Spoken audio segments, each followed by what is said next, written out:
C'è un fermato nelle indagini dei carabinieri dopo la sparatoria di Mogliano. Si tratta di un trentenne albanese domiciliato a Mestre, pregiudicato e irregolare sul territorio nazionale, ora in carcere a Santabona.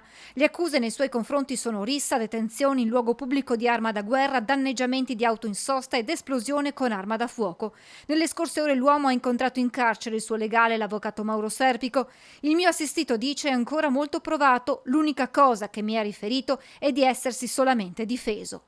Il tutto si consuma nel tardo pomeriggio in un parcheggio a 2 passi dal liceo Berto. Pare evidente che il luogo in cui si sono verificati i fatti fosse stato un luogo concordato da due diverse fazioni composte entrambe da 3 soggetti. I soggetti a noi identificati sono 3, sono tutti di origine albanese, che poi questo incontro è degenerato in una lite. Ancora sconosciuti i motivi dell'appuntamento tra i due gruppi, come restano da chiarire le ragioni che hanno portato alla lite, poi degenerata.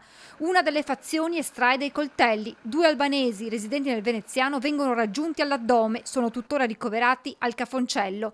In ospedale finisce anche il trentenne, dimesso nelle ultime ore e trasferito in carcere. Era in condizioni di salute pessime, era stato accoltellato alla gamba e al gluteo e la faccia emaciata con un taglio anche sotto l'occhio. All'improvviso compare una pistola semiautomatica, un'arma clandestina modificata, priva di matricola. Uno dei soggetti colpiti, un albanese trentenne irregolare sul territorio nazionale con diversi precedenti penali, ha esploso alcuni corpi d'arma da fuoco con una pistola clandestina che poi a seguito delle immediate ricerche è stata rinvenuta occultata in un'area verde ed è stato sottoposto a fermo indiziario di delitto.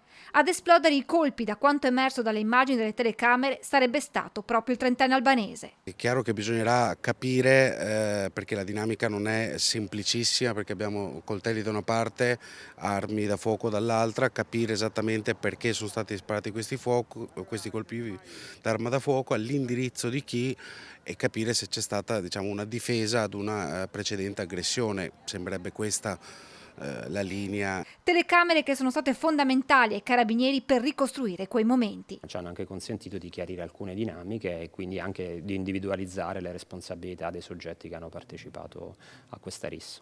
Le indagini continuano per individuare gli altri 3 uomini ancora in fuga, anche questi di origine albanese e residenti fuori provincia.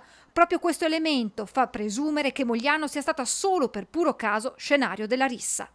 Le prime ricostruzioni consentono di ipotizzare, visto che la provenienza geografica d'altra provincia dei soggetti coinvolti in questa rissa, che Mogliano fosse semplicemente un luogo di incontro. Intanto è stata fissata per domani mattina alle 10:15 in carcere a Treviso l'udienza di convalida del fermo davanti alla dottoressa